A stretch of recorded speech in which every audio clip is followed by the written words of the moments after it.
Hello friends, welcome to my channel success fibre classes. आप सब कैसे हैं? आई होप सो आप सब अच्छे होंगे।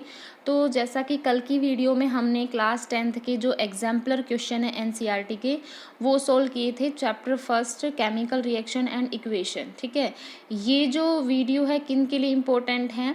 जो भी candidate Chandigarh PRT science preparation कर रहे हैं उनके लिए बेसिकली मोर इम्पोर्टेंट है। ठीक है, चंडीगढ़ पीआरटी में जो साइंस पोर्शन आ रहा है 15 मार्क्स का, तो उसके लिए मोर देन इनफ है। ठीक है, तो उसमें मैंने आपको जो कल वाली वीडियो है उसमें 9 क्वेश्चन मैंने करा दिए थे। तो आज हम यहाँ पर क्वेश्चन नंबर 10 से शुरू करेंगे। ये जो वीडियो है, जो भी कैंडिडेट DSSB की तैयारी कर रहे हैं बेसिकली TGT लेवल के लिए, ठीक है, और जिन्होंने नेचुरल साइंस से फिल किया है तो उसके लिए भी इम्पोर्टेंट सीरीज़ है, तो आप लोग मिस मत कीजिएगा। और चंडीगढ़ पीआरटी के लिए तो ये मोस्ट इम्पोर्टेंट है। ठीक है, तो चलिए देखते हैं हम अपना जो क्वेश्चन नंबर 10 है उसमें क्या पूछा गया है। इसमें बोला गया है कि बेरियम क्लोराइड है वो अमोनियम सल्फेट के साथ रिएक्ट करता है और ये क्या बनाता है, बेरियम सल्फेट अमोनियम क्लोराइड। तो आपको बताना है कि इसमें कौन से टाइप की रिएक्शन है। तो भाई मैंने आपको कल भी बताया था कि बेरियम क्लोराइड है, जब सोडियम सल्फेट के साथ रिएक्ट करते हैं तो इसमें क्या होता है कि बेरियम तो सल्फेट के साथ आ जाता है, क्या बना देता है, बेरियम सल्फेट। ठीक है, यहाँ पर बेरियम सल्फेट के वाहिड प्रेसिपिटेट फॉर्म होते हैं। ठीक है, और साथ में क्या मिलता है, ये Na है वो Cl के साथ जाकर मिक्स हो जाता है और क्या बनाता है, सोडियम क्लोराइड। अब यहाँ पर आप देख सकते हो आयंस का एक्सचेंज हो रहा है ना, दो सॉल्यूशन के बीच में। तो ऐसे रिएक्शन जिसमें आयंस का एक्सचेंज होता है उसको हम डबल डिस्प्लेसमेंट बोलते हैं। लेकिन इसमें वाहिड प्रेसिपिटेट भी फॉर्म हो रहे हैं, जैसे क्लाउड होता है ना, इस टाइप का कलर होता है वाहिड प्रेसिपिटेट, जो सोल्यूबल नहीं होते, मतलब जो घुलते नहीं हैं। ठीक है, तो इसमें प्रेसिपिटेट फॉर्म होते हैं। तो ऐसी रिएक्शन जिसमें प्रेसिपिटेट फॉर्मेशन होती है उसको हम प्रेसिपिटेशन रिएक्शन करते हैं, यानी इसमें इसका आंसर सेकंड भी होगा और 4 होगा। अब आप वो ऑप्शन देखिए जिसमें सेकंड और 4 दोनों ही है, तो 10 का डी आंसर क्या होगा हमारा, राइट होगा। उसके बाद फिर नेक्स्ट क्वेश्चन है, ये कह रहा है कि इलेक्ट्रोलाइसिस किया है वाटर का, मतलब जब वाटर है, जब हम इसमें से क्या करते हैं, इलेक्ट्रिसिटी को पास कराते हैं तो हमें क्या मिलता है, H2 मिलता है और O2 मिलता है। ठीक है, तो ये कह रहा है कि हाइड्रोजन और ऑक्सीजन जो गैस है इसमें आपको उसका मोल रेशो बताना है इलेक्ट्रोलाइसिस के दौरान कि इसका क्या मतलब मोल रेशो रहेगा। ठीक है, अब यहाँ पर देखो कैसे निकालेंगे हम मोल रेशो। यहाँ पर देखो H2O है, ठीक है, और डिकम्पोज होने के बाद यानी टूटने के बाद हमें H2 दे रहा है O2, यानी यहाँ पर तो हमारे पास में ऑक्सीजन के 2 एटम है। बट अगर हम रिएक्टेंट में देखते हैं तो यहाँ पे ऑक्सीजन है वो सिर्फ कितना है, 1 है। तो हमें 1 से क्या करना है, 2 बनाना है। तो भैया आपने मैथ में भी पढ़ा है, हम अगर इसको 2 से मल्टीप्लाई कर दे तो ये क्या हो जाएगा, 2 बन जाएगा। यानी हम क्या करें, H2O की साइड में क्या कर दें, यहाँ पर इसको 2 से मल्टीप्लाई कर दे, तो इसको बोलते हैं रिएक्शन को बैलेंस करना, यानी बैलेंसिंग इक्वेशन। ठीक है, अब यहाँ पर देखो हमने जैसे ही 2 से मल्टीप्लाई किया तो ऑक्सीजन तो हमारे 2 हो गए, बट हाइड्रोजन की अगर हम बात करें तो कितने हो गए, देखो 2 ये है 2 ये है, यानी 2 2 जो 4, तो यहाँ पे हाइड्रोजन कितने हैं, 4। बट जब मैं प्रोडक्ट की साइड देखती हूँ तो हाइड्रोजन 2 है, यानी मैं किससे मल्टीप्लाई करूँ, हाइड्रोजन को, कि प्रोडक्ट साइड भी मेरे 4 हाइड्रोजन बन जाए, यानी 2 से। तो ये कह रहा है कि इसका मोल रेशियो बताओ, यानी जो इसके आगे ये कोफिशिएंट है इसको हम बोलते हैं स्टोइचियोमेट्री, है ना। तो कितना है, H2 तो हमारे पास में 2 मोल है इसका, और O2 का कितना है, 1, यानी 2:1। अब कौन से ऑप्शन में 2:1 है, 11 के बी में, यानी 11 का बी आंसर क्या होगा हमारा, राइट होगा। उसके बाद नेक्स्ट क्वेश्चन हमारा ये कह रहा है कि which of the following are endothermic process. अब भाई मैंने कल आपको एंडोथर्मिक बताया था, एंडोथर्मिक होता है जिसमें हीट क्या होती है, एब्जॉर्ब होती है, जिस रिएक्शन को कराने के लिए हीट का क्या हो, एब्जॉर्प्शन हो, वो हमारी क्या होती है, एंडोथर्मिक। तो सबसे पहले डाइल्यूशन ऑफ सल्फ्यूरिक एसिड, तो भाई कल एक क्वेश्चन आया था डाइल्यूशन ऑफ सल्फ्यूरिक एसिड, तो वो एक्सोथर्मिक होता है, कल ही मैंने आपको बताया था। फिर आता है sublimation of dry ice. Sublimation क्या होता है कि जब सॉलिड स्टेट डायरेक्टली वेपर में कन्वर्ट होती है तो उसको हम सब्लिमेशन बोलते हैं। जैसे भाई आप लोग कपड़े में क्या डालते हो, कपूर की गोली डालते हो ना, तो आप नवरात्र वगैरह में कपूर की गोली, कपूर डाल के उसका उसका भोग भी लगाते हो, तो जब आप उसको जलाते हो तो वो कपूर की गोली पिघलती है तो लिक्विड नहीं बनती, वो सीधा क्या बनती है, उससे उसके वेपर्स निकलते हैं। तो वही सब्लिमेशन होता है जिसमें सॉलिड डायरेक्ट किस में कन्वर्ट हो, वेपर में। तो इसके लिए क्या होती है, हीट की रिक्वायरमेंट होती है, यानी ये हमारा एंडोथर्मिक प्रोसेस है, यानी एक तो इसका सेकेंड आंसर होगा। आगे चलो, condensation of water vapour. Condensation water vapour का मतलब होता है कि जब वाटर वेपर ठंडे होते हैं तो वो लिक्विड में कन्वर्ट होते हैं, तो उस प्रोसेस को हम कंडेंसेशन बोलते हैं, यानी वेपर का लिक्विड में कन्वर्ट होना कंडेंसेशन होता है। तो ये ऑप्शन तो होगा नहीं। उसके बाद लास्ट है इवेपरेशन ऑफ वाटर। अब भाई वाटर है वो इवेपरेट कब होता है, इवेपरेट मतलब वेपर्स के अंदर कन्वर्ट होना। तो भाई जाहिर सी बात है, आप जब पानी को गर्म करते हो तभी तो उससे उसकी भाप निकलती है, तभी तो वेपर्स बनते हैं, यानी इसमें भी क्या होगा, हीट की नीड होगी। तो इसका मतलब इसका सेकेंड और फोर आंसर होगा, यानी 12 का क्या होगा, डी आंसर क्या होगा, राइट होगा। उसके बाद नेक्स्ट क्वेश्चन है, ये कह रहा है कि लेड एक डबल डिस्प्लेसमेंट रिएक्शन है, किस किस के बीच में, पोटाशियम आयोडाइड के बीच में और लेड नाइट्रेट के बीच में हो रही है। ठीक है, तो यहाँ पर ये कह रहा है कि आपको बताना है कि येलो प्रेसिपिटेट फॉर्म हो रहे हैं, किसके, लेड आयोडाइड के, यहाँ पर येलो प्रेसिपिटेट फॉर्म हो रहे हैं।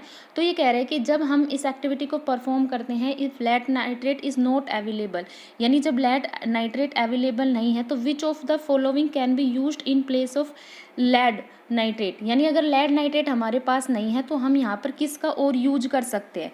तो भाई यहाँ पर हम जो यूज कर सकते हैं वो लेड एसीटेट का कर सकते हैं। ठीक है, तो इसका 13 का क्या होगा, बी आंसर है वो राइट होगा। अब ये बिल्कुल डेप्थ में जाके है तो आपको इतना समझ में आएगा नहीं, तो आप सीधा याद रखना कि अगर लेड नाइट्रेट नहीं है तो हम यहाँ पर लेड एसीटेट का भी यूज कर सकते हैं। उसके बाद नेक्स्ट क्वेश्चन है, वो क्या कह रहा है कि which of the following gases can be use for storage of fresh sample of an oil for a long time, मतलब इसमें से कौन सी ऐसी गैस है जिसको हम लंबे टाइम के लिए, एक फ्रेश सैंपल है ऑयल का, उसकी स्टोरेज करने के लिए हम यूज कर सकते हैं। तो भाई हीलियम और जो नाइट्रोजन गैस होती है ना, इन्हीं का यूज़ करते हैं। जैसे आप लोग कुरकुरे या चिप्स लेकर आते हो, है ना, तो उसके पैकेट में क्या होती है, हवा भरी होती है। तो आप देखना कि आप उसको लंबे टाइम तक, चाहे वो दुकान में या शॉप में कितने ही लंबे टाइम तक पड़े हो, वो ख़राब नहीं होते। वो इसलिए नहीं होते क्योंकि उनके अंदर क्या होता है, उनको नाइट्रोजन गैस के साथ में फ्लशिंग किया जाता है या फिर हीलियम गैस के साथ में। तब आपने देखा है ना कि जब आप चिप्स या कुरकुरे के पैकेट लाते हो तो उसमें क्या होता है, बहुत सारी हवा भरी होती है। तो बेसिकली वो क्या होती है, नाइट्रोजन या हीलियम गैस होती है, और ये हमारी एंटीऑक्सीडेंट का काम करती है। तो 14 का क्या होगा, डी आंसर राइट होगा। उसके बाद फिर नेक्स्ट क्वेश्चन है, ये कह रहा है कि the following reactions is use for preparation of oxygen gas. हमने ऑक्सीजन गैस की प्रिपरेशन में एक रिएक्शन यूज हो रही, कौन सी, ये KClO3 है। जब हम इसको हीट करते हैं तो हमें क्या मिलता है, KCl मिलता है, और ऑक्सीजन गैस है वो निकलती है। तो कह रहा है कि इसमें से कौन सी स्टेटमेंट हमारी करेक्ट है। तो सबसे पहले देखो, जब एक सिंगल प्रोडक्ट दो या दो से ज़्यादा, एक सिंगल रिएक्टेंट जब दो या दो से ज़्यादा प्रोडक्ट में टूटता है तो हम उसको डिकम्पोजिशन बोलते हैं। तो यहाँ पे क्या हो रहा है, ये एक सिंगल रिएक्टेंट है और हमें यहाँ पर दो प्रोडक्ट मिल रहे हैं, तो ये कौन सी रिएक्शन का एग्जाम्पल है, डिकम्पोजिशन का। ठीक है, और डिकम्पोजिशन रिएक्शन हमेशा क्या होती है, हीट एब्जॉर्ब करती है ना। भाई ऐसे समझो, मान लो आपके पास में एक कोई भी बहुत बड़े ऑब्जेक्ट है, आपको उसको तोड़ना है, तो आपको अपनी खुद से अपनी एफर्ट लगाने पड़ेंगे ना उसको तोड़ने के लिए, है ना। मतलब आपके अंदर जितनी एनर्जी है वो पूरी एनर्जी आपको उस ऑब्जेक्ट को तोड़ने में लगानी है। तो जाहिर सी बात है, केमिस्ट्री में कोई भी एक सिंगल रिएक्टेंट है और उसको हमें ब्रेक करना है छोटे छोटे पार्ट्स में, तो हमें हीट की रिक्वायरमेंट होती है। तो ऐसी रिएक्शन हमारी कौन सी होती है, डिकम्पोजिशन रिएक्शन। और कैसे है, हीट एब्जॉर्ब हो रही है, तो एक एंडोथर्मिक है। तो 12 का क्या होगा, 15 का ए आंसर राइट होगा कि ये डिकम्पोजिशन रिएक्शन है और नेचर में क्या है, एंडोथर्मिक रिएक्शन है। उसके बाद फिर है which one of the following process involve chemical reaction, कि इसमें कौन सी रिएक्शन है जो केमिकल रिएक्शन है, कौन सा प्रोसेस है जो केमिकल रिएक्शन में इन्वॉल्व हो रहा है। ठीक है, तो सबसे पहले यहाँ पर पढ़ते हैं स्टोरिंग ऑफ ऑक्सीजन गैस, भाई ये तो केमिकल रिएक्शन नहीं हो रही।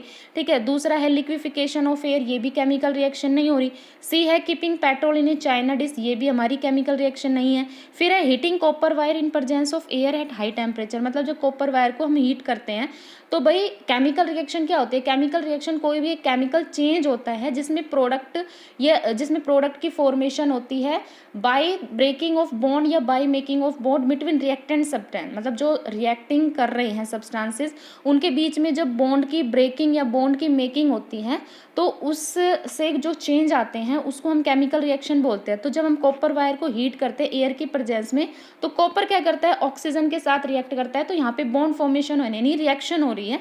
तो 16 का क्या होगा, हमारा डी आंसर है वो राइट होगा। उसके बाद नेक्स्ट क्वेश्चन है हमारा 17। ये क्या कह रहा है, in which of the following chemical equation the abbreviation represent the correct state of reactant and product involve at reaction temperature. ठीक है, तो सबसे पहले है H2 लिक्विड। भाई इसने क्या कहा है कि साइड में ये एब्रीवेशंस हैं, ये स्टेट को बता रहे हैं, तो कह रहे हैं कि कौन सी इक्वेशन है जिसमें ये एब्रीवेशन सही दी हुए हैं। ठीक है, तो सबसे पहले देखो H2 हमारी गैस होती है, O2 भी हमारी गैस होती है, लेकिन इसमें तो लिक्विड है, यानी ये तो हमारी रॉन्ग है।